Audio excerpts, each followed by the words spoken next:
Halo, selamat malam. Nama saya Aditya Ariwijaya, bisa dipanggil Ari. Saya ingin mempresentasikan hasil proyek saya berupa machine learning model berdasarkan data properti di Malaysia, em, daerah Kuala Lumpur dan sekitarnya.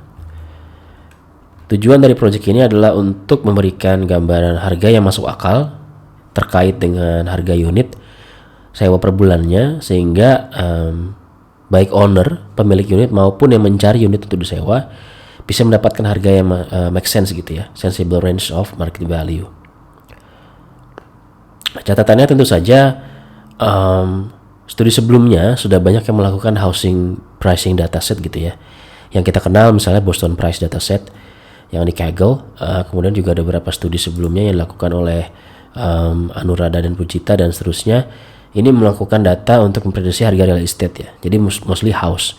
Unik dari proyek saya adalah ini menggunakan data apartemen yang disewakan per bulan, sehingga rentang evaluasinya tentu saja berbeda walaupun fiturnya mirip. Jadi saya mau coba untuk mix and match kan antara pendekatan yang dilakukan terkait dengan model yang digunakan, direkomendasikan. Misalnya dalam kasus ini adalah random forest dan gradient boosting, metriknya adalah MAE dan R2. Walaupun datanya merupakan data unit sewa apartemen, bukan merupakan data housing. Jadi coba kita lihat hasilnya seperti apa. Seperti yang saya sudah sebutkan di awal, datanya kurang lebih ada 10.000 gitu ya, dari data ad listing itu, dan saya sudah scrap semuanya. Mungkin kalau untuk penjelasan detailnya scrap itu bisa dicek di artikel ini ya. Kalau saya klik, ini akan lari ke bagian property pricing in detail gitu ya, dijelaskan bagaimana saya dapat bikin web scrapingnya dan beberapa hal terkait machine learning yang saya lakukan untuk feature engineering dan seterusnya. Untuk isi report ini hanya bagian yang penting-penting saja. Oke, datanya seperti apa? Datanya ada 13 fitur ya. 13 fitur yang dipakai hanya 13 fitur yang dipakai hanya 2 kurangin 3, 5. Berarti hanya 8 atau 7 gitu ya. Di luar data prediksi targetnya yaitu monthly rent, harga sewa per bulannya. Beberapa data cleaning yang saya lakukan atau data cleaning itu adalah mengekstrak data-data value-nya ya. Jadi yang tadinya di sini ada tulisan stringnya ya, RM 2.300 per month, saya coba ekstrak hanya dapatin 2.300-nya saja. Ya, seperti itu.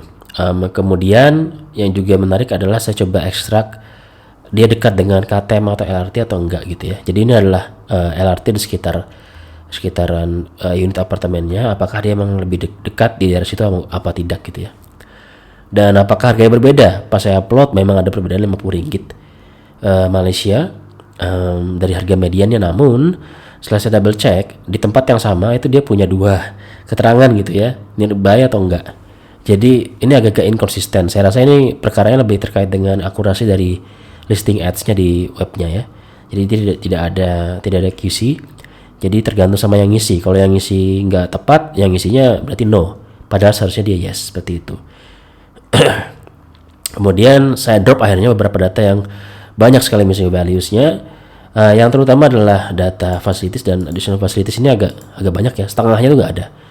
Jadi saya rasa saya ekstrak aja kedekatan dengan LRT dan saya berasumsi bahwa semuanya itu lumayan dekat ya di tempat-tempat yang strategis seperti itu. Dan facilities dan additional facilities ini kurang lebih sama di semua tempat, jadi saya bisa drop setelah saya ekstrak yang KTM-nya.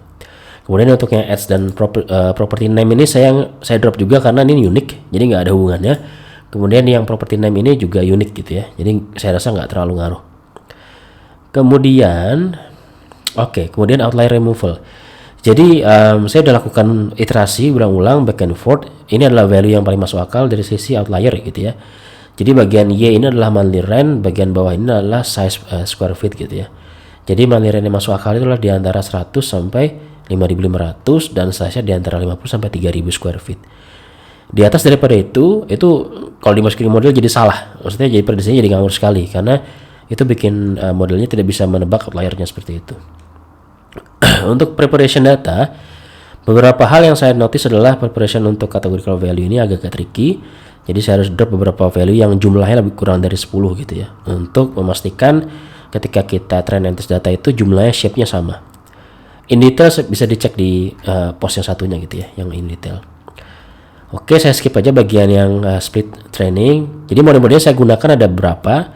Jadi saya langsung aja ke plotnya. Jadi ada model mean value, ada linear, gradient boosting with CV, random forest dan with CV. Jadi ada total 6. Nah, tentu saja mean ini nggak mungkin dipakai gitu ya. Cuman yang linear regression ini cukup bagus sebenarnya. Dan kalau dilihat sebenarnya prediksinya mirip-mirip dengan yang gradient boosting gitu ya. Ada peningkatan gradient boosting with CV, tapi yang paling kontras itu adalah random forest, yang sebenarnya nggak jauh berbeda antara yang with CV ataupun without CV.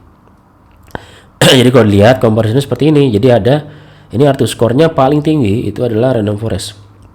Kemudian MMA trend-nya itu yang paling rendah adalah paling rendah ke 100 itu adalah random forest juga gitu ya.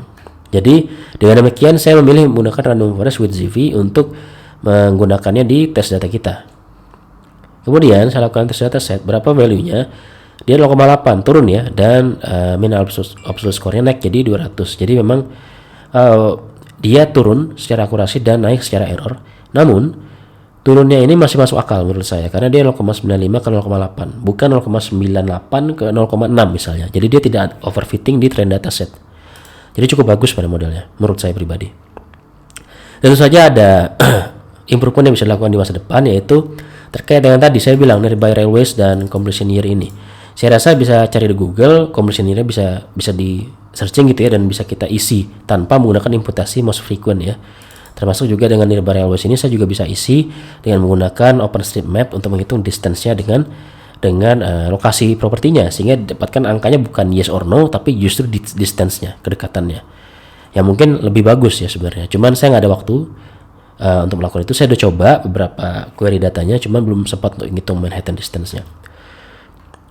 Beberapa fitur yang ini juga tambahan, beberapa yang penting untuk dilihat adalah fitur-fiturnya mirip sekali dengan house pricing dataset gitu ya. Jadi ada yang paling utama itu ternyata memang size, ukuran dari lokasinya itu yang penting sekali untuk menentukan harga dari si bulanan sewanya. Kemudian juga penting adalah apakah unitnya itu fully furnished atau enggak gitu ya.